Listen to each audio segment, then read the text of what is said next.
Supreme court में लगातार 2 दिन सुनवाई होने के बाद कुछ पॉइंटों को अस्थायी रूप से रोक दिया गया है। मेरे साथ बात करने के लिए हिंदू पक्ष की वकील रीना एन सिंह है। उनसे जानेंगे कि आज की जो सुनवाई है, 2 दिन लगातार सुप्रीम कोर्ट में सुनवाई है, कहाँ पाते हैं अपने आप को आप? देखिए, अगर हम देखें तो आज जैसे कल सुनवाई हुई और उसके बाद माननीय न्यायालय ने जिस तरीके से टिप्पणी की थी तो सभी लोग घबराए हुए थे, क्योंकि जो टिप्पणी थी वो ये था कि भाई वक्फ बाय यूज़र पे रोक लगा दी जाएगी।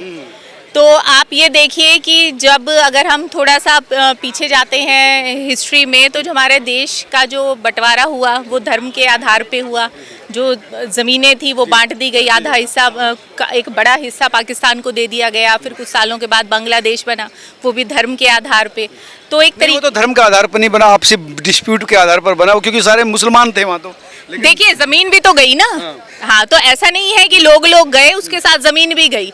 तो यहाँ पे अब जो वक्फ में जो संशोधन करके जो नया कानून बनाया गया, तो उसके अंदर जो वक्फ बाय यूज़र का जो कंसेप्ट था उसको ख़त्म कर दिया गया था। तो उसी को लेकर के जो कल मुस्लिम पक्षकारों ने जो 2 बड़े मुद्दों पे दलील रखी थी, एक तो ये था कि भाई जो वक्फ बाय यूज़र उसको ख़त्म कर दिया जाए। बाय यूजर मतलब ये कि वो संपत्ति जिनके कागज नहीं है लेकिन मुस्लिम जो है चीज़ें उस पर हो रही है, मस्जिद है, जो तमाम चीज़ें हैं, मतलब यूज वक्फ के काम में आ रही, वही चीज़ें ना? नहीं, वक्फ बाय यूज़र ये हुआ कि आपके पास पोजेशन है प्रॉपर्टी का, आप उस प्रॉपर्टी पे पोजेशन है या फिर आपके पास पोजेशन नहीं है।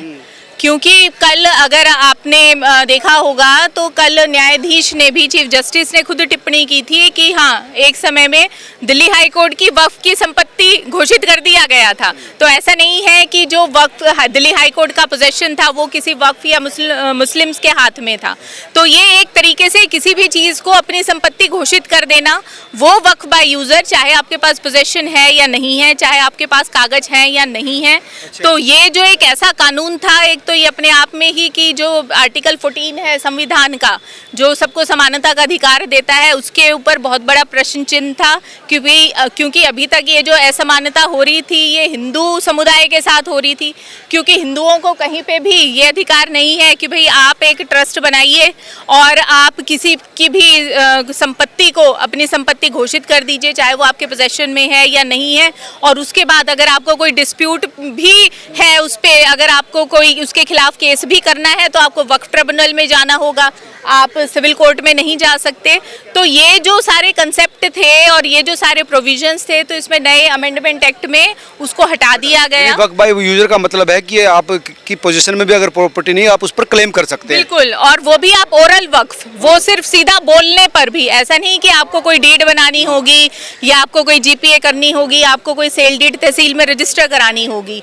तो जो वक्फ बाय यूजर का जो कंसेप्ट है उस चीज को लेकर के सबसे ज्यादा विवाद भी था। हाँ बिल्कुल, इसी पे सबसे ज्यादा विवाद था। और जो आज माननीय न्यायालय ने जो आज एक अंतरिम जो आदेश पारित किया है, वो इस चीज को लेकर के पारित किया है कि जो वक्फ बाय यूजर में जो रजिस्टर्ड और गैजेटेड प्रॉपर्टीज हैं वक्फ की, अच्छा, उन पे अगली सुनवाई तक उनको सरकार डी नोटिफाई नहीं करा सकती। अच्छा। क्योंकि अभी ये जो अब नया जो वक्फ कानून आया है, इसके अंदर ये प्रोविजंस हैं कि वक्फ की जितनी भी प्रॉपर्टीज़ हैं उनके सभी के जो मालिकाना हक के कागज देखे जाएंगे और अब उसको कलेक्टर जांच करेगा और कलेक्टर को ये अधिकार होगा कि वो उसको निरस्त कर दे, डी नोटिफाई कर दे। तो आज सर्वोच्च न्यायालय ने क्लियरली अपने अंतरिम आदेश में ये लिखवाया है कि भाई जो रजिस्टर्ड और गैजेटेड प्रॉपर्टीज है वक्फ की, अभी उनको अगली सुनवाई तक निरस्त नहीं किया जाएगा। मतलब निरस्त ना किया जाए। हाँ, निरस्त नहीं किया जाएगा। पर इसके साथ साथ माननीय न्यायालय ने एक साइलेंट रूप से इस चीज पे को ऑथेंटिकेट कर दिया है। और जो वक्फ, ओरल वक्फ था और जो ऐसी संपत्तियां जो अनरजिस्टर्ड थी, अनगैजेटेड थी, जिनका कोई रिकॉर्ड नहीं था, पर वक्फ ये कहता था कि हमारा मालिकाना हक है, उसको बिल्कुल ही नल एंड वॉइड कर दिया और सरकार इमीडिएटली उन संपत्तियों को अपने अतिक्रमण में ले सकती है। तो एक बड़ा मतलब आप कह सकते हैं कि बिल्कुल, मौखिक सहमति ये बहुत बड़ा सरकार के लिए और हिंदू पक्ष के लिए ये बहुत बड़ी जीत है। और दूसरा एक जो दूसरा जो अंतरिम आदेश ये आया है कि भाई जो बोर्ड वक्फ बोर्ड के अंदर जो नॉन मुस्लिम मेंबर्स हैं उनको उनको अभी रखने के ऊपर और नए बोर्ड के गठन पे अंतरिम रोक लगा दी है अगली सुनवाई तक। तो ये तो फिर वो मतलब जो मांग थी मुस्लिम पक्ष की वो तो उनसे सहमत है? नहीं, हाँ इस पे ये सहमत है, पर देखिए अभी बहुत सारे ऐसे बोर्ड हैं कि भाई जो उनका अभी टेन्योर पेंडिंग है, तो अभी हाल फिलहाल में उस चीज़ पे नहीं फर्क पड़ता। और दूसरा यूनियन ऑफ इंडिया की तरफ से जो सॉलिसिटर जनरल थे उन्होंने अपना ये वक्तव्य रखा माननीय न्यायाधीश के सामने कि भाई ये जो कानून पार्लियामेंट से पारित होकर के आया है जेपीसी में, जहाँ पे पूरे देश भर में 9 लाख से ज़्यादा रिप्रेजेंटेशंस आई हैं और जो जन भावनाओं के साथ ये चीज़ें जुड़ी हुई हैं, तो आप इस पे ऐसे एक रोक नहीं लगा सकते। और फिर दूसरा देखिए राष्ट्रपति ने उस चीज़ पे मोहर लगाई है और एक कल माननीय न्यायालय ने इस चीज़ पे भी रोष और दुख प्रकट करा था बंगाल में जिस तरीके की हिंसा हो रही है मुर्शिदाबाद में। तो ये एक अपने आप में ही एक जो प्रश्न चिन्ह लगाता है और अगर हम इस चीज़ की लीगैलिटीज़ देखें तो आज ये जो हिंदू पक्ष है इसकी बहुत बड़ी जीत है। जीत किन किन अर्थों में आप जीत मानती हैं अपनी? देखिए सबसे बड़ी जीत ये है कि भाई जो एक वक्फ बाय यूज़र वक्फ ऑरल का जो कंसेप्ट था उस पे पूर्णतः रोक लगा दी है, क्योंकि अभी वक्फ ने तो अब जो सरकार के बाद जो सबसे बड़ा जो एक लैंड ओनर है गवर्नमेंट ऑफ इंडिया और डिफेंस के बाद वो वक्फ बोर्ड है। तो अगर वक्फ बोर्ड ऐसी कोई भी परिस्थितियां उत्पन्न हो जाएं तो फिर उसमें क्या एक लोगों की स्थिति होगी, चाहे वो मेजॉरिटी के लोग हों या कोई अन्य हो। तो ये अपने आप में बहुत बड़ी जीत है। डिनोटिफाई करने का जो मामला है तो इसका मतलब ये है कि जो इस समय मुस्लिम पक्ष के पास या वक्फ के पास वो प्रॉपर्टी है जिनके कागज नहीं है, तो अगर सहमत होती है तो फिर उनको भी वापस ले लिया जाएगा सरकार के थ्रू। देखिए अभी उनको डिनोटिफाइड का अगले हियरिंग तक रोक लगाई है कि भाई जो रजिस्टर्ड हैं, जो गैजेटेड हैं वक्फ बोर्ड में जो रजिस्टर्ड हैं, और जो रजिस्टर्ड नहीं है उनको तो वो सरकार कभी भी अपने अतिक्रमण में ले सकती है। तो ये अपने आप में बहुत बड़ी जीत है। और जो वक्फ अमेंडमेंट जो लेकर के आई, तो देखिए सरकार को क्या ज़रूरत थी, अगर हर जगह सब ठीक था तो ये वक्फ अमेंडमेंट का बिल क्यों लेकर के आई। और एक तबका तो इसमें ये भी कह रहा है कि 2014 के बाद ही तुरंत ले आना चाहिए था, 2025 इतना देरी नहीं करना चाहिए था। और देखिए कि जो दूसरे पक्षकार हैं, अब जो मेन पक्षकार थे मुस्लिम पक्ष से, तो उनकी जो पॉलिटिकल पार्टी के जो नेता हैं वो तो हिंदुओं के खिलाफ बहुत ही विवादास्पद स्टेटमेंट देते हैं। वो तो सीधा ये कहते हैं कि आप 15 मिनट के लिए पुलिस हटा दीजिए, हम बता देंगे कि हमारी ताकत क्या है। तो जहाँ पे जन भावनाएं जुड़ी हुई हैं, तो आज का जो ऑर्डर है वो अपने आप में बहुत ही अहम है।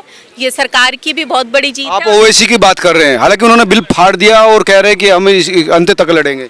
देखिए ये देश संविधान से चलेगा, ये देश शरीयत से नहीं चलेगा।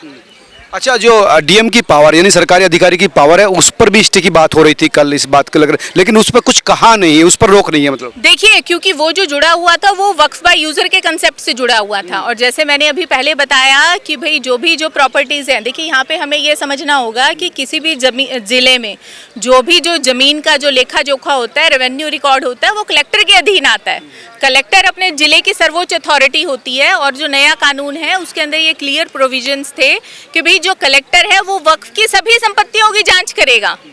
तो यहाँ पे जो कलेक्टर का रोल है, कल जो पक्षकार थे वो उसके कलेक्टर के रोल को ही निरस्त करने की मांग कर रहे थे।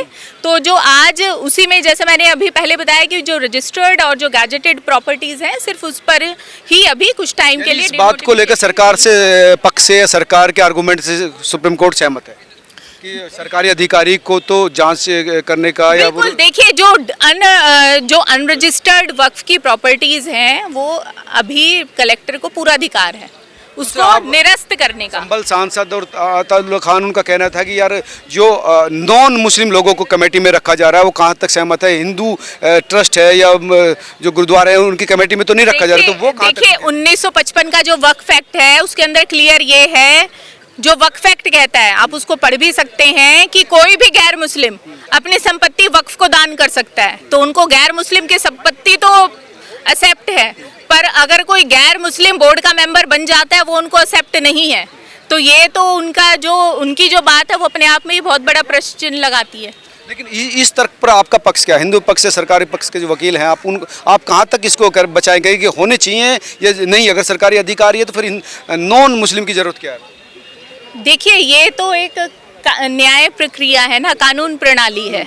अब अगर हम कहीं पे ये कहें कि भाई ये कोई जो हमारा जो देश है वो सेकुलर देश है, तो फिर तो आप तो सेकुलरिज्म का फैब्रिक ही खराब कर रहे हो ना। या तो आप सेकुलर शब्द हटा दो। सेकुलर का मतलब क्या? आप कहीं पे भी अगर कोई जैसे ट्रिब्यूनल्स हैं, इनकम टैक्स ट्रिब्यूनल्स हैं, हाई कोर्ट्स हैं, तो यहाँ पे धर्म और जाति देख करके थोड़ी जजेस को या ऑफिसर्स को अपॉइंट किया जाता है। तो ये तो उनकी जो योग्यताएं हैं उसके बेसिस पे किया जाता है। 7 दिन का वक्त दिया है, इसका क्या मतलब है कि सरकार? देखिए, 7 दिन का जो वक्त दिया है उसमें जो जेपीसी के अंदर जो रिकमेंडेशंस आई थी वो भी यूनियन ऑफ इंडिया ने ये बताने के लिए समय मांगा है कि जो वक्फ बाय यूज़र में जो संशोधन किए गए हैं वो क्या क्या तथ्य जनता की तरफ से आए थे, क्या क्या परेशानियां थी, उन सबको रखने के लिए 7 दिन का समय मांगा है। रजिस्टर और नॉन रजिस्टर का जो मामला था, अगर नॉन रजिस्टर पर कार्रवाई कर सकते तो कहीं ना कहीं ये बात तो दलित तो मान ही ली है सुप्रीम कोर्ट ने कि नॉन रजिस्टर एसेट्स हैं या संपत्ति हैं और उन पर कार्रवाई के। हाँ, उनको बिल्कुल, मैं यही तो कह रही हूँ कि जो हिंदू पक्ष है इसकी बहुत बड़ी जीत हुई है आज। जीत मानते हैं आप? जी जी, धन्यवाद रीना जी। ये थी रीना एन सिंह जी। इनका कहना है था कि आज की जो सुनवाई है वो हिंदू पक्ष की जीत है और हम इस पूरे मामले को बहुत बेहतर तरीके से अगली तारीख में सुप्रीम कोर्ट के सामने रखेंगे। आप तमाम लोग क्या सोचते हैं जरूर बताएं। नमस्कार।